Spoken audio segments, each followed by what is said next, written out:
James 1. James, a servant of God and of the Lord Jesus Christ, to the 12 tribes in the dispersion, greetings. Count it all joy, my brothers, when you meet trials of various kinds, for you know that the testing of your faith produces steadfastness.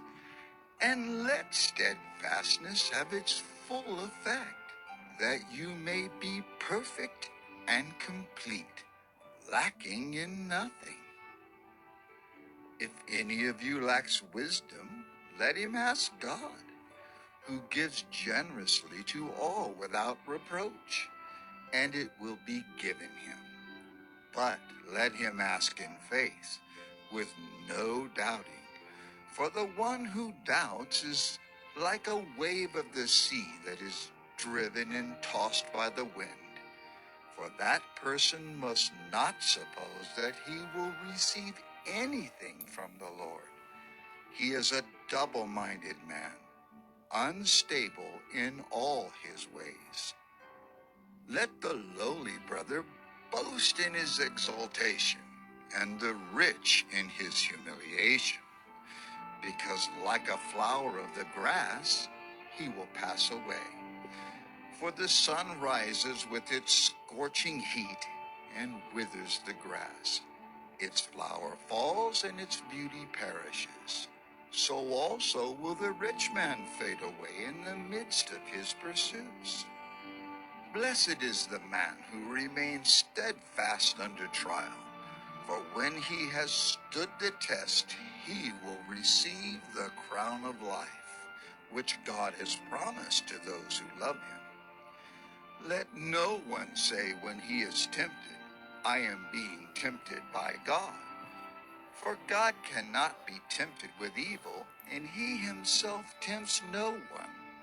But each person is tempted when he is lured and enticed by his own desire. Then desire, when it has conceived, gives birth to sin, and sin, when it is fully grown, brings forth death. Do not be deceived, my beloved brothers.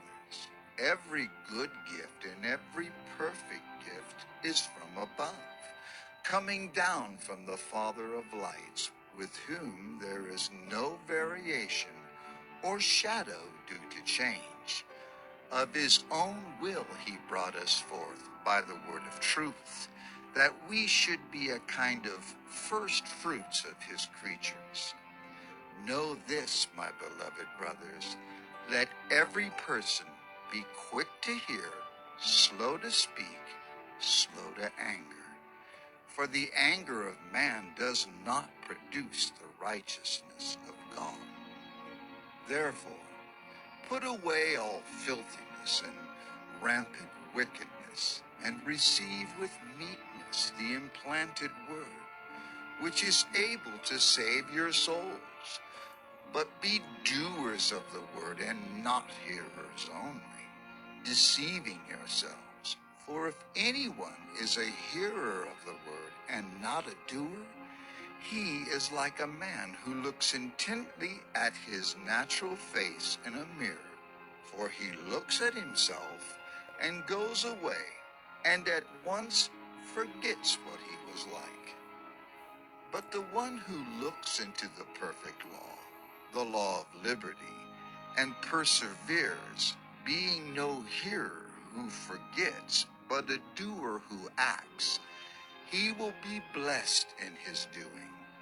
If anyone thinks he is religious and does not bridle his tongue, but deceives his heart, this person's religion is worthless.